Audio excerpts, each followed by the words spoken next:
Entonces, la última vez hablamos del loop anidado y eso sin índices. Y es un algoritmo en el cual vamos para cada tupla de R, vamos a leer todo S para encontrar tuplas que satisfacen el join. Entonces hablamos la última vez del costo, de la memoria, tenemos que guardar como en términos del costo, tenemos aquí el costo de leer R y para cada tupla de R tenemos que multiplicar el costo de leer S. La memoria, necesitamos dos bloques y eligiendo entre R y S, mejor elegir R como la relación más pequeña, es decir, como la tabla con menos filas.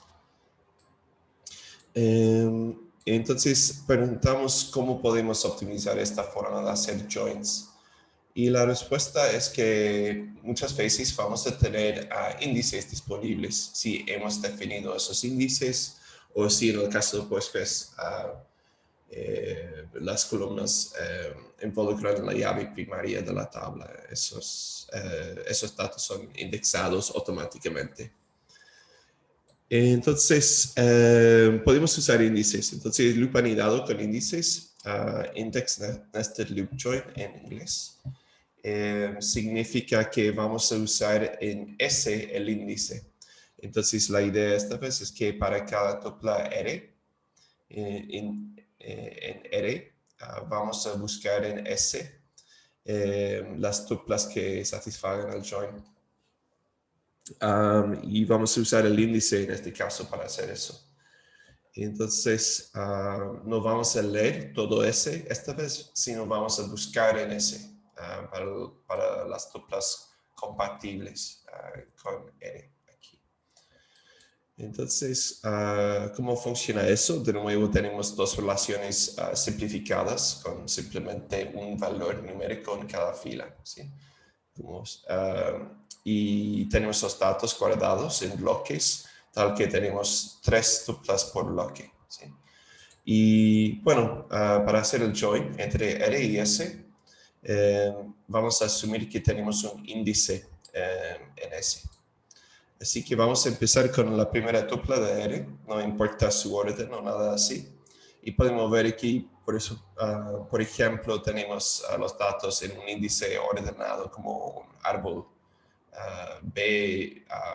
árbol B+. Entonces vamos a empezar con la primera tupla de R en el primer bloque.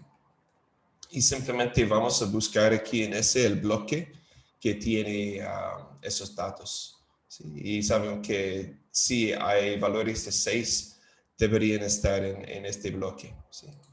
Y podemos de esta forma filtrar o llegar al bloque de datos con las tuplas relevantes directamente sin tener que leer toda la relación.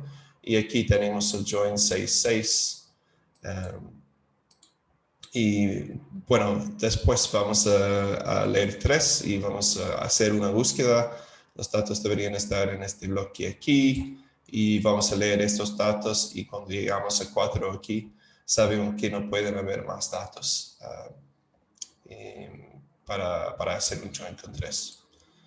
Y después 4, vamos a llegar acá y vamos a ver que, bueno, hay un join aquí, pero vamos a seguir leyendo por si acaso, hasta que lleguemos a 6 aquí. Sabemos que no puede haber más tuplas.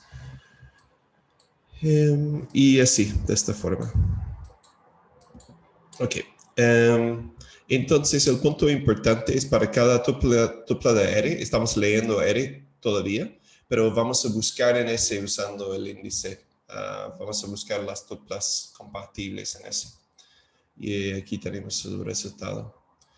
Así que eso debería ser más eficiente, porque vamos a usar el índice para cada tupla de R para hacer la búsqueda en S. ¿Cuál sería el costo de eso? ¿Qué tenemos que hacer?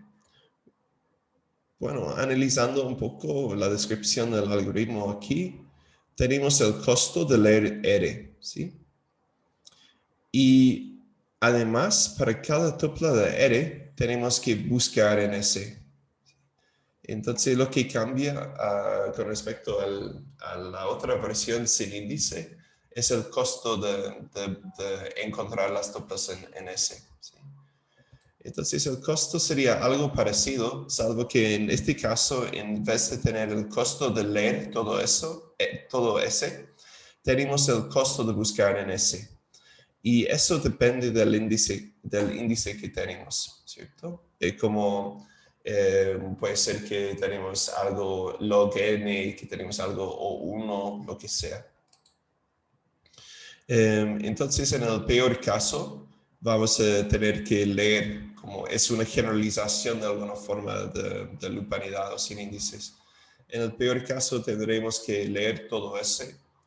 Eso también, en el caso, sí tenemos un índice, pero si cada tupla de R está compatible, podemos decir, con cada tupla de S, también puede ser necesario tener que leer todo ese, porque todos, de alguna forma, todos los elementos aquí en S satisfagan el join para cada R. Eso puede pasar también. Así que el peor caso en general significa leer todo S de nuevo, como antes. Pero en el mejor caso, deberíamos tener como mejores resultados. En el mejor caso, aquí estoy hablando del caso de que hay una tupla o hay un bloque o dos bloques o un número constante de bloques de tuplas en S que satisfagan el join. ¿Sí? En este caso no vamos a tener que leer todo S, sino vamos a tener el costo de buscar el bloque y leer esos bloques. Entonces, en el caso de árbol B+, con todo en el disco, todos los nodos en el disco, va a ser algo logarítmico. En el caso de algo como un hash o un árbol B+, donde tenemos como los nodos internos en memoria y podemos llegar directamente a la hoja en el disco con los datos relevantes, va a tener un costo O1 la búsqueda. Y eso significa que en general tenemos el costo aquí de leer como R y después el tiempo para cada tupla en R va a ser constante. Entonces, el número de bloques que vamos a tener que leer para cada tupla en R va a ser constante. El mejor caso aquí asume que para cada tupla de R, de nuevo, que hay un número constante de bloques o de tuplas en S que van a satisfacer el join. Es decir, que para cada tupla en R podemos leer un número constante de bloques. Podemos decir que no va a haber más de 3 bloques de tuplas compatibles en S. ¿Alguna pregunta o duda? Profe, una duda. El Sí. último caso, entonces, el índice es lo que está en la memoria, ¿no? No los datos. En este caso sí, el índice, sí. Y el punto es que sí tenemos el índice y todo como en el caso del árbol de más, si tenemos el índice en memoria, vamos a saber como sin costo efectivamente, porque estamos asumiendo que las operaciones en memoria demoran un tiempo despreciable. Significa que sabemos en qué bloques podemos tener los datos relevantes. ¿Sí? Entonces, en ese caso significa que el árbol B más memoria principal significa, sí, eso significa que solo tenemos los nodos internos, no las hojas en la memoria principal. Pero igual sabiendo dónde está el bloque del dato, uno tiene que buscar dentro del bloque, ¿o no? Sí, pero en nuestro costo o modelo de costo, lo que estamos asumiendo es que el costo más importante para el sistema de base de datos son las lecturas y escrituras al disco. Y en este caso siempre estamos calculando el costo como el número de bloques que estamos leyendo. Y en este caso tenemos para cada tupla de R leer un bloque de S o un número constante de bloques en S. Vale, perfecto. Muchas gracias. Right. Y si hay bloques muy grandes, también podemos dentro de cada bloque tener las tuplas ordenadas para también dentro del bloque, cuando esté en memoria principal, encontrar las tuplas relevantes, por ejemplo. Pero no estamos considerando eso acá. Ok. ¿Hay más preguntas o dudas?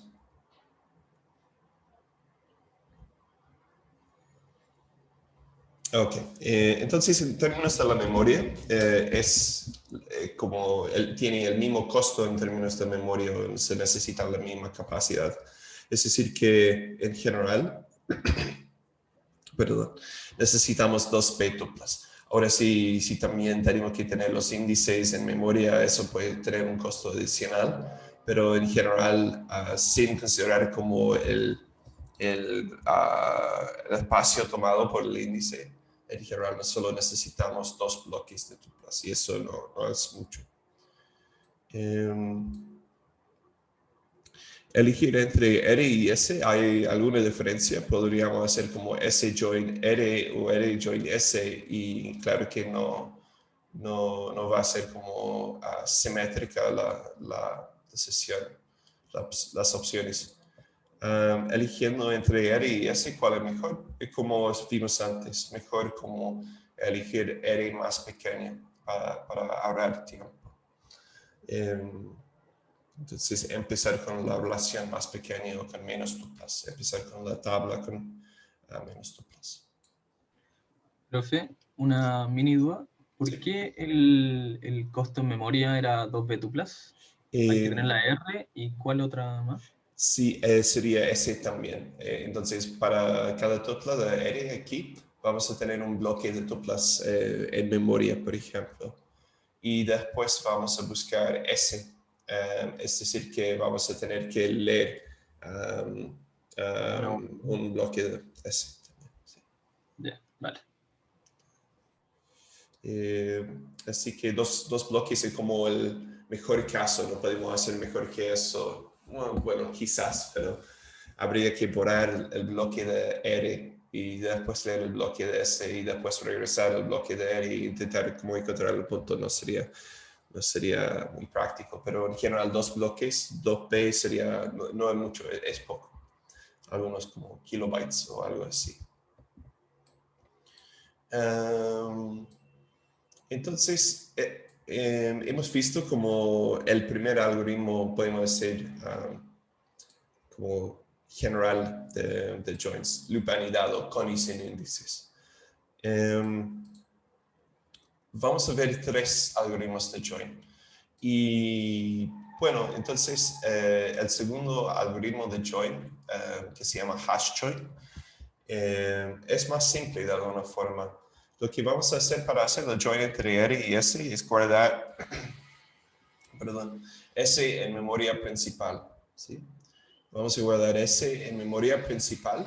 Vamos a como poner todo, perdón. Vamos a poner todo S en memoria principal y después para cada tupla en R vamos a buscar en memoria principal para las tuplas de S que satisfagan el join. ¿Sí? Entonces, ¿qué significa todo eso? Bueno, veremos entonces cómo funciona. Vamos a guardar de alguna forma los datos indexados o en algún diccionario o mapa o cualquier como estructura de datos que tenemos internamente, tal que podamos hacer búsquedas eficientes sobre ese. Entonces, para cada tupla de R, vamos a simplemente buscar después el índice en memoria para encontrar tuplas compatibles. ¿Sí? Y vamos a seguir como escribiendo después. Perdón, eso. Para 3 no hay nada, para 4 no hay nada, vamos a seguir como leyendo. Para 4 hay 2 resultados aquí. Vamos a escribir como 4, 4, 4, 4.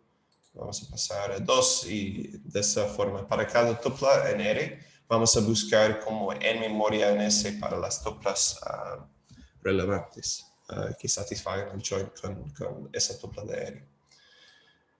Ok, Eso se llama el hash join. Normalmente se usa como algún índice hash aquí, como un hash table o hash map o diccionario, algo así, en memoria principal. El costo, en términos de este algoritmo, el costo, bueno, podemos pensar que tenemos que leer S, eso para guardar S en memoria principal, y tenemos que leer R, eso para poder como iterar sobre cada tupla. Y para cada tupla en R tenemos que buscar en memoria principal, pero no vamos a considerar ese costo, eso va a ser mucho más eficiente que el costo de usar el disco, de leer el disco. Así que lo que tenemos es, bueno, al revés aquí, pero tenemos el costo de leer R y el costo de leer S. ¿Sí? Costo de leer R más costo de leer S. La memoria que vamos a tener en términos de la memoria. Bueno, aquí tenemos quizás la desventaja de este algoritmo, ¿cierto? No vamos a tener dos bloques, sino vamos a tener que cargar en memoria principal todos los bloques de S. ¿Sí?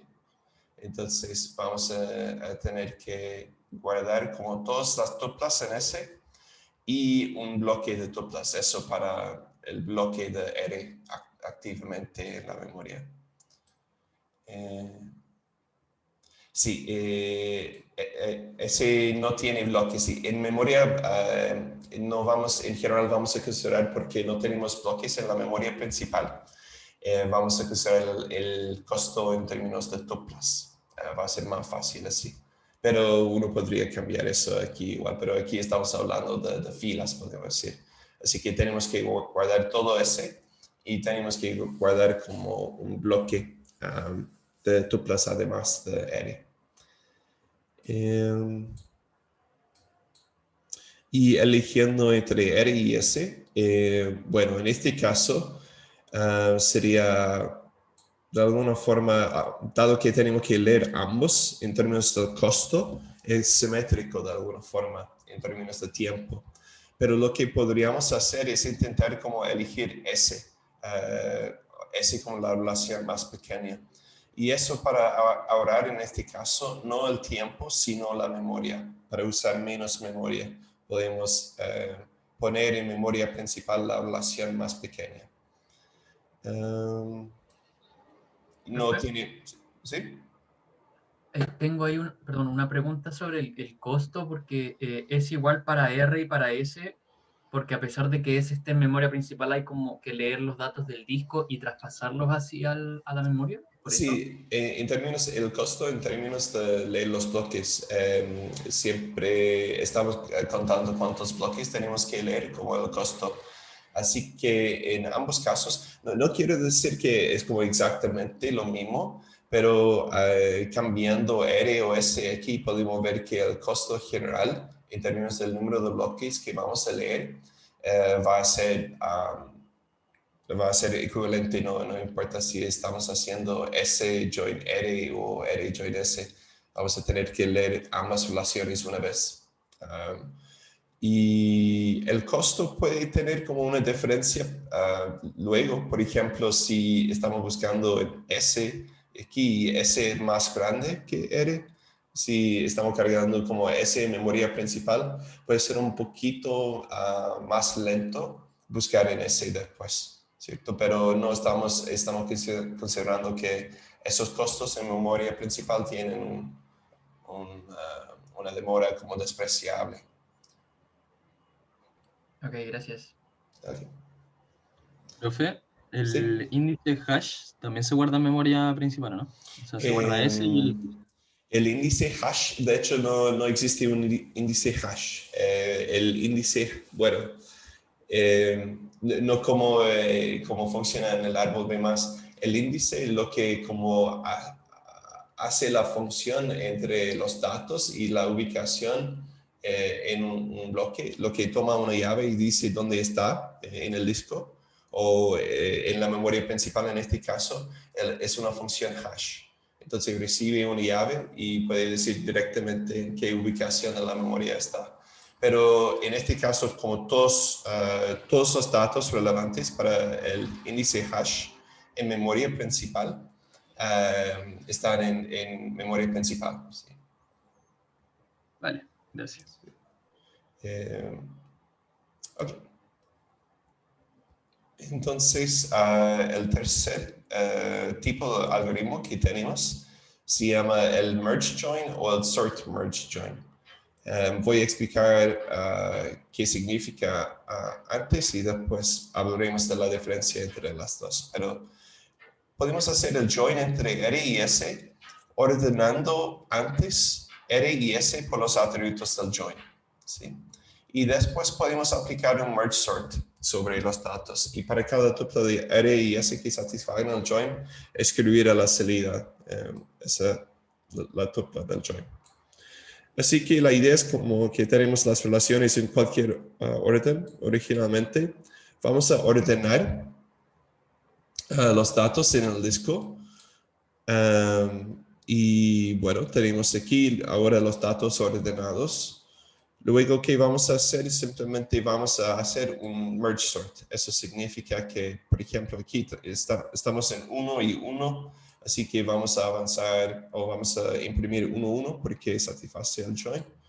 Después vamos a avanzar en R o podríamos avanzar en S. Aquí no importa porque tienen tuplas iguales, pero vamos a avanzar aquí en R. Y vamos a avanzar en S y escribir como próximo resultado. Después vamos a leer 3 y vamos a leer 3 aquí. Y, ¿qué pasó? La animación no ha funcionado. Debería avanzar a 4. Debería haber avanzado a 4 antes, perdón. Cuando llega a 3 aquí, debería haber como, la flecha debería estar aquí en 4 después. Pero 3, 3, entonces va a seguir siempre avanzando en la relación con la tupla mínima y de esa forma haciendo un merge. Así que vamos a seguir buscando de esa forma. ¿Sí? Y tenemos después de ordenar, simplemente tenemos que leer R y S secuencialmente. Eso es como la gran ventaja de eso, que podemos leer como los datos en su orden. En su orden en el disco.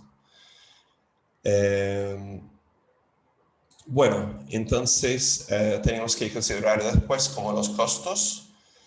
El costo aquí inicial es ordenar, ¿sí? Y después el merge sort es como leer R y S secuencialmente. Entonces, bueno, el costo es como el costo de ordenamiento. No voy a, podemos como decir que eso es O por un momento. Y el costo de leer R y el costo de leer S. ¿Sí?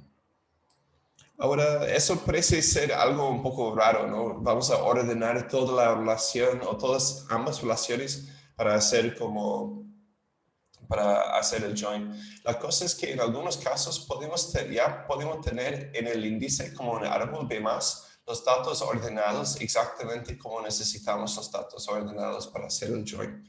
En ese caso es una buena opción. Pero no podemos saber, como en el algoritmo antes, depende de los joins, depende de qué tipo de ordenamiento estamos usando.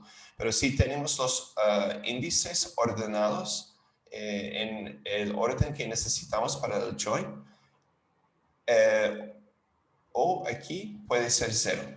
¿Sí? Puede ser que no tiene costo porque las relaciones ya están en el orden que necesitamos. Con respecto a la memoria, necesitamos 2 B-tuplas.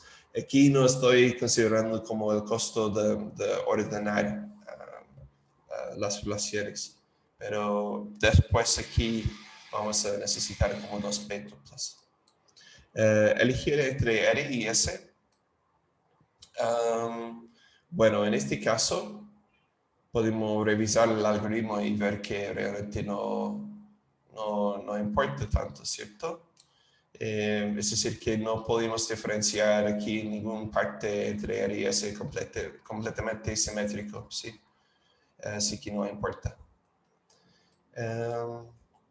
puede ser que las relaciones ya estén ordenadas por los atributos del join, en cual caso es una buena opción. En ese caso se llama un merge join. Eso a veces la gente dice merge join en el caso de usar datos ya ordenados, y la gente dice sort merge join para significar que hay que ordenar los datos antes de hacer el join. ¿Preguntas, dudas?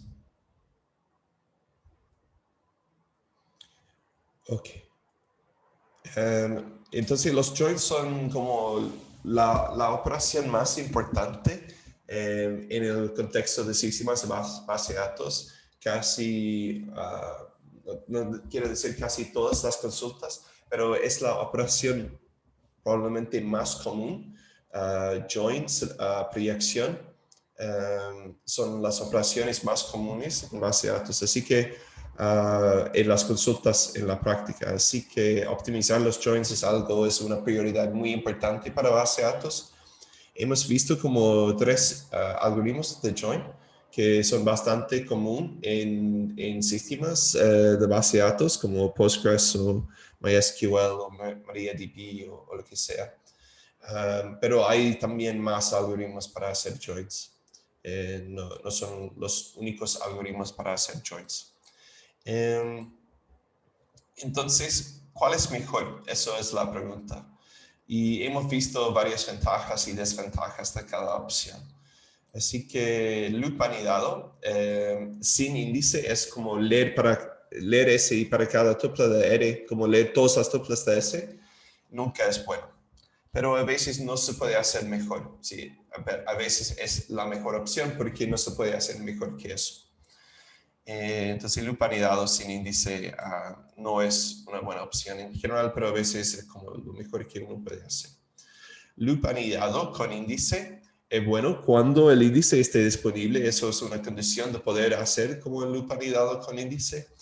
Y especialmente cuando hay pocas tuplas en R y pocas tuplas en S satisfagan el join. Es decir, que estamos haciendo un join entre 2 relaciones, tal que en la izquierda tenemos 5 tuplas. Eso significa que vamos a tener que hacer 5 búsquedas en S. Y tal que esos 5, y tenemos, no sé, como 500,000 tuplas en S, ¿sí? Con eso no vamos a tener que leer todo S, simplemente hacer 5 búsquedas en S. Así que el porcentaje, si es que no hay muchas tuplas que satisfagan el join, que vamos a tener que leer de S, va a ser poco en comparación con el tamaño de S. En el caso del hash join, tenemos que leer todo R y todo S, ¿sí? En el caso aquí no tenemos que leer todo S. En el caso del hash join, tenemos que leer ambas relaciones completamente. Así que funciona bien cuando S se quepa en memoria. Eso es como una condición de poder hacer el join. Y muchas tuplas en R satisfagan el join. Es decir, que si de alguna forma hay muchas tuplas en R que satisfagan el join, significa que vale la pena leer ambas relaciones, ¿sí? En este caso, aquí no vale como leer ambas relaciones porque hay pocas tuplas en la segunda relación que va a generar parte de la salida. Y finalmente tenemos el sort merge join. Y eso funciona bien cuando R y S ya están ordenados por los atributos del join y muchas tuplas en R y S satisfagan el join. Ahora, eso no es una condición estricta, es decir, que podemos ordenar las relaciones en el momento de hacer el join, pero muchas veces los sistemas no van a hacer eso. Muchas veces solo van a hacer un merge join cuando los datos estén ordenados en el orden necesario para hacer el join. Y en este caso es como algo parecido, que bueno, cuando haya muchas tuplas en R y S que satisfagan el join. Sí. Eso de nuevo porque al menos vamos, incluso si ya estén ordenadas las relaciones, todavía vamos a tener que leer ambas relaciones completamente.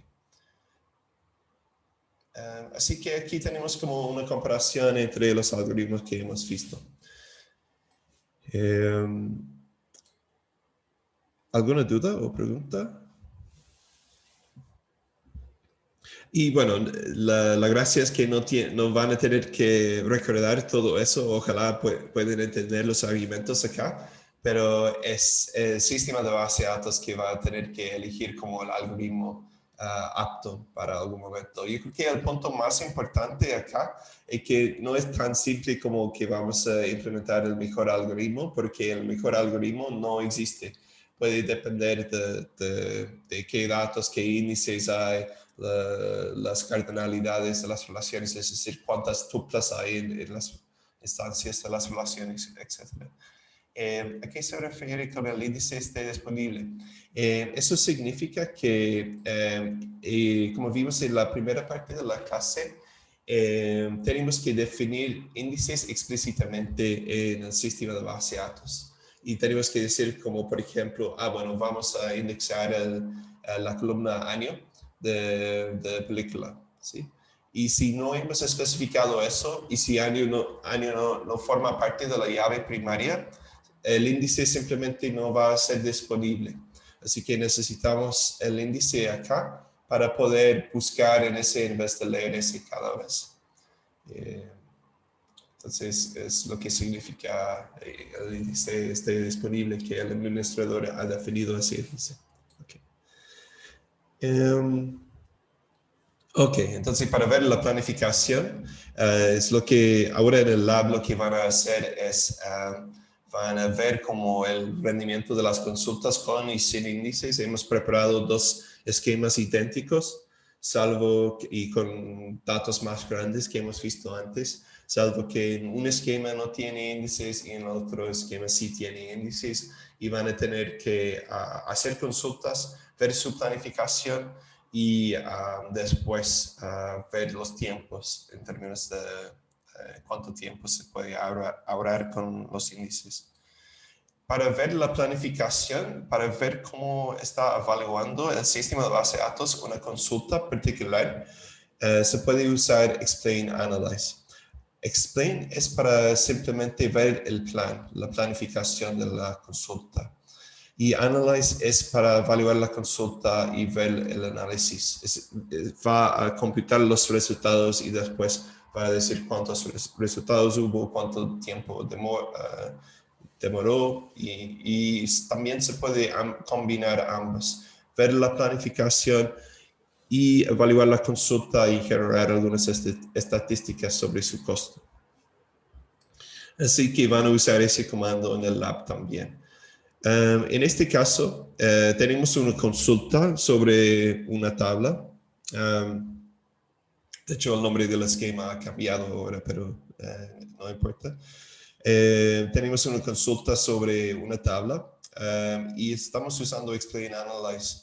Y lo que va a dar como Postgres, en vez de dar como todos los resultados directamente, va a dar una planificación de la consulta y va a dar como algunos como detalles de Analyze de cuánto tiempo demoró hacer la consulta. Entonces, brevemente, los planes tienen como muchos detalles y puede ser un poco difícil explicar todo porque habría que hablar de cómo exactamente Postgres está implementado y no tendría mucho sentido tampoco porque luego va a ser diferente para MySQL, MariaDB y otros sistemas de base de datos.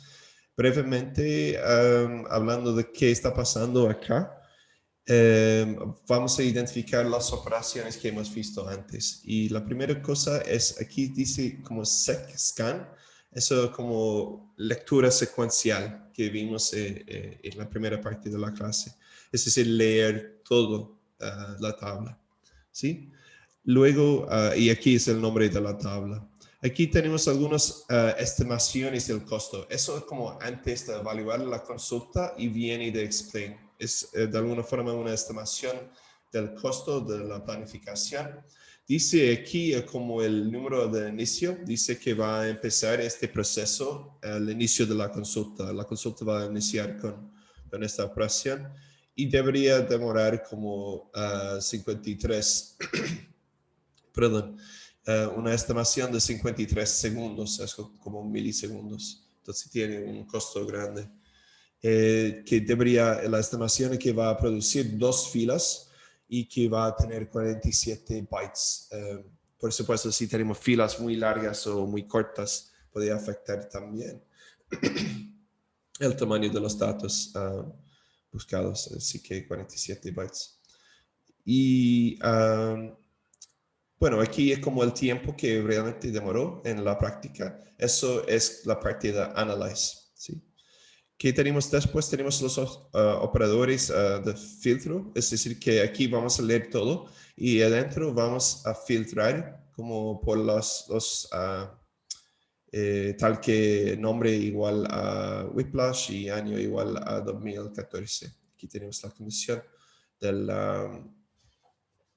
la selección y tenemos algunos datos sobre cuántas filas hemos filtrado, ¿sí? Es decir, cuántas filas hemos descartado porque no satisfagan la condición de selección y la estimación del tiempo. Bueno, entonces, algunas preguntas o dudas aquí. Y sé que hay muchos detalles y van a haber más cosas que no voy a poder explicar todos los detalles, pero al menos como los elementos principales. No sé, poder explicar. ¿Sí? A mí me queda una duda, es que ahí sale actual time y sale que son 6 milisegundos. Sí. O... Sí, no, perdón, lo que dice acá es como que empezó esta operación a 6 milisegundos.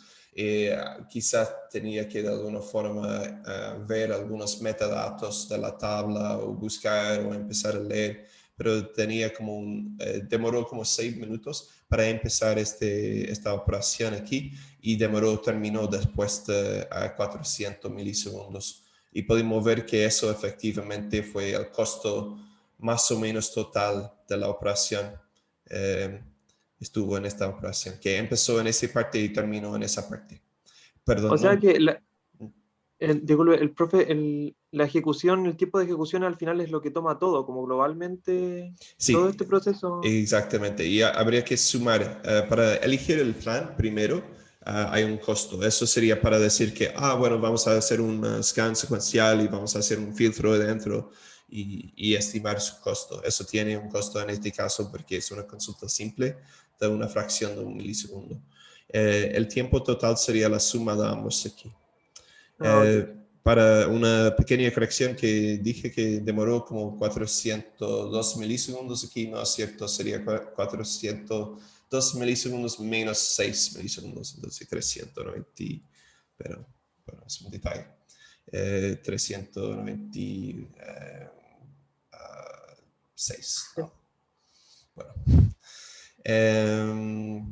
Así que eso no es el tiempo, la duración de la operación, es el tiempo en cuando terminó como esa operación. Ok. Gracias, profesor.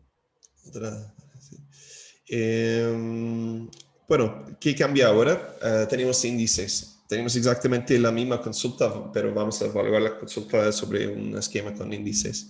Y podemos ver que en este caso la planificación ha cambiado un poco. En vez de sequence scan, tenemos un index scan, ¿sí? Y bueno, aquí tenemos el costo nuevo, el tiempo que demoró y podemos ver que en general fue mucho más rápido.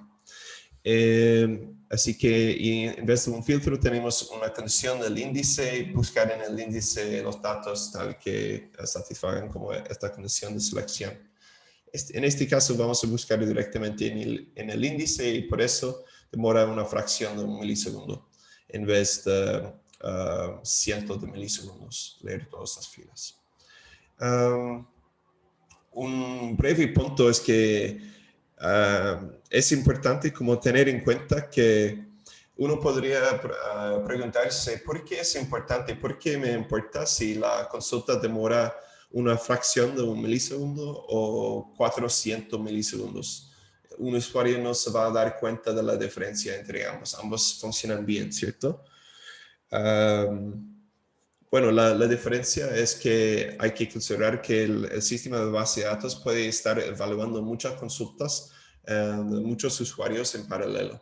Así que aquí vamos a poder como evaluar miles de veces más consultas de esta forma en paralelo que sin índice, ¿sí? Así que lo que importa también no solo como el tiempo, sino las consultas que uno puede evaluar por segundo. En este caso sería 1 sobre 400 o 1000 sobre 400 y 2.5, que podemos hacer 2.5 consultas por segundo. En este caso estamos hablando más de 1000 consultas por segundo, 1400 o algo así. Así que el tiempo sí es bajo, pero eso no es todo. Relativamente también es importante considerar que como el throughput o el número de consultas que podemos evaluar por segundo. Y hay una diferencia muy grande entre ambos en este caso.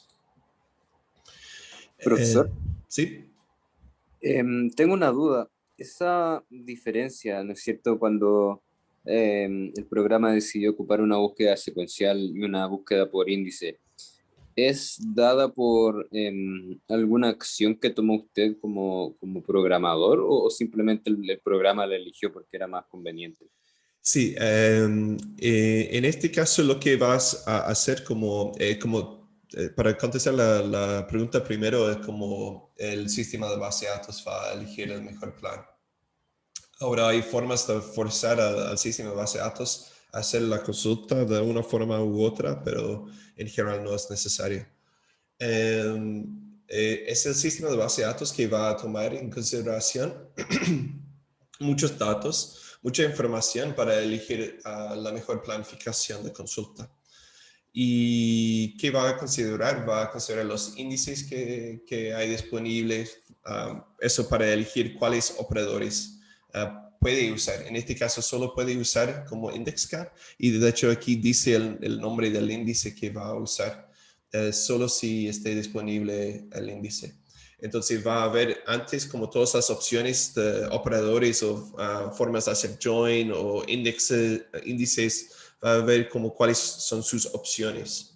Y después va a empezar a costar sus opciones, va a empezar a ver como cuáles planificaciones tienen como mejor costo, menor costo, va a elegir el mejor plan y después va a evaluar ese plan. Entonces es el sistema de base de datos que va a manejar todo eso.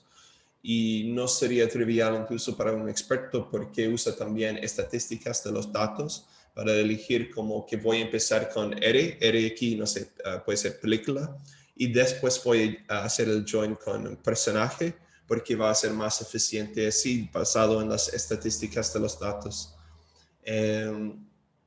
Entonces no sería trivial hay que tener como conocimiento de no solo como los algoritmos de join, cómo funcionan, si hay índices disponibles, sino también alguna información sobre estadísticas de los datos para poder elegir la mejor planificación. Así que mejor delegar todo eso al sistema de base de datos. Ya, gracias, profe. Bueno, eso efectivamente es la parte de indexación y optimización. La gracia de todo eso es que, bueno, no tienen que como pensar tanto en qué índices, qué algoritmo de join, en qué orden voy a hacer las cosas. Es el sistema de base de datos que va a intentar al menos elegir el mejor plan para una consulta en particular. Así que uno puede mandar la consulta que se llama como una consulta declarativa porque uno dice lo que uno quiere, pero no como debería ser evaluado, ¿sí? Y el sistema de base de datos va a tener que elegir el mejor plan. Hablando de eso, como es un tema complejo, es un poco desafiante también, porque es como un tema muy profundo. Podríamos hacer un curso entero solo en este tema de implementación y optimización de sistemas de base de datos. Incluso hay un curso así en la Católica. Trabajo con un profesor de la Católica que está dictando un curso que justamente es eso, como toda esta clase, pero expandido a 15 clases. Entonces podría hablar en mucho más profundidad sobre la implementación. Pero bueno, yo creo que el propósito de este curso es como que estén listos y listas para hacer como consultas y ser como usuarios sobre de una base de datos. Entonces, la clase no solo es importante para alguien que quiere implementar un sistema de base de datos, porque el porcentaje de ustedes que va a implementar un sistema de base de datos probablemente no va a ser muy alto, pero es útil porque en algunos casos sí tienen una aplicación y tienen una consulta y la consulta anda lenta en el sistema de base de datos y tienen que hacer muchas consultas de esa forma y realmente como miles de consultas por segundo. Es importante entender más o menos los principios de optimización en los sistemas de base de datos, entender cómo están haciendo los joins, cuáles son las formas más comunes de hacer joins, cuáles son las operaciones más costosas. Eso en general tiene que ver muchas veces con las lecturas del disco. Si hay un problema con una consulta, ¿cómo puedo ver por qué lento? ¿Cómo puedo debuguear de alguna forma el rendimiento? Ver qué está haciendo el sistema de base de datos. Es importante en ese contexto. Y yo creo que con lo que hemos visto ahí con el lab van a poder como hacer eso, debuguear consultas versus planificación, entender más o menos los costos asociados. Así que he hablado mucho. He tomado la mitad del lab, perdón. Podemos pasar al lab entonces. La gracia es que esta clase es una de las clases más largas. No voy a hablar tanto de nuevo en las otras clases. Así que podemos pasar al lab y empezar el lab. No me di cuenta que son las 11. ¿Algunas preguntas o dudas antes?